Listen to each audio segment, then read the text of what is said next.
खासकर मुस्लिम भाइयों के लिए ये गरीबों और पिछड़ों के लिए वरदान साबित होगा। आवश्यकता है यूनाइटेड टाइम्स समाचार पत्र व यूनाइटेड टाइम्स न्यूज चैनल में निम्न स्तर पर विज्ञापन प्रभारी, ब्यूरो चीफ, संवाददाता की इच्छुक व्यक्ति पुरुष महिला संपर्क करें।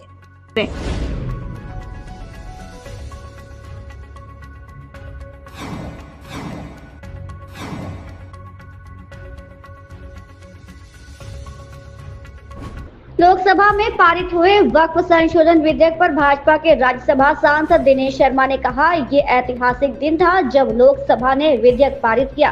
आज ये विधेयक राज्यसभा में भी जाएगा। ये अब एक नया युग लाएगा, खासकर मुस्लिम भाइयों के लिए।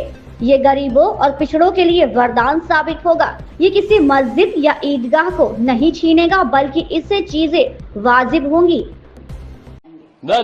ऐतिहासिक और स्वर्णिम इतिहास का ये वो दिन था जिसमें लोकसभा ने पारित किया, और मैं कह सकता हूं कि आज राज्यसभा उसको परिभाषित भी कर रहा है, और इस बिल के माध्यम से एक नए युग की शुरुआत खासतौर से मुस्लिम बंधुओं के लिए होने वाली है।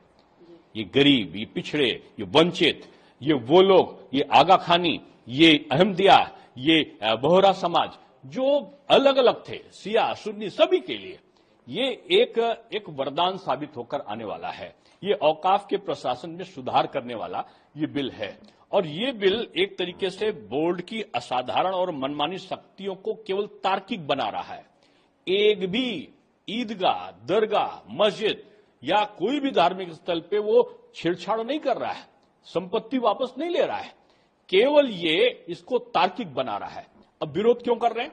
क्योंकि 153 करोड़ की आमदनी अब इतनी बड़ी संपत्ति से जो रेलवे और रक्षा के बाद में तीसरे नंबर की है, उससे केवल 153 करोड़ की आमदनी हो रही थी। बाकी किसके पास जा रही थी? जो लोग बिल्डर्स का काम, माफियागिरी का काम, रियल एस्टेट का काम करने वाले लोग हैं, वो आज राजनीतिक दलों का चोला पहनकर इसका विरोध कर रहे हैं। और मैं समझता हूं कि इस प्रकार की जो प्रक्रिया है, पहले भी 129 संशोधन इसमें हो चुके थे, और ये बात सही है कि बगैर सुने आप बेदखल कर दो, बगैर आप कोई चीज का साबित किए और आप संपत्ति कर दो मेरी है, ये नहीं होना चाहिए। इस पे आज तमाम चीजों पर वो किया है। और मैं आपके माध्यम से एक चीज बता दूं कि ये वो कांग्रेस के लोग हैं जिन्होंने संविधान को बदला है सांप्रदायिकता के लिए। आपने साबानो केस में राजीव गांधी जी के पास बहुमत था ना, उन्होंने इसको बदला। उस समय के मंत्री आरिफ मोहम्मद खान साहब खड़े होकर उन्होंने इसका विरोध किया।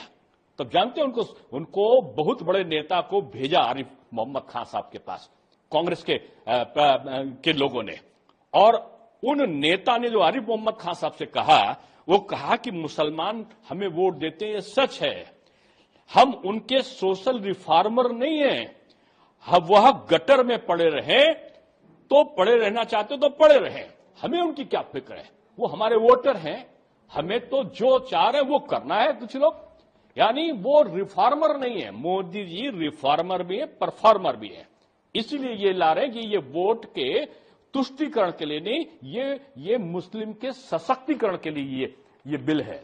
इसलिए मैं कह रहा हूं कि ये एक तरीके से जो आज तक एक भी इन्होंने उसका सदुपयोग नहीं किया। अब इससे जो इनकम आएगी 153 करोड़ नहीं आएगी, 12,000 करोड़ की इनकम होगी अगर इसका सदुपयोग किया गया।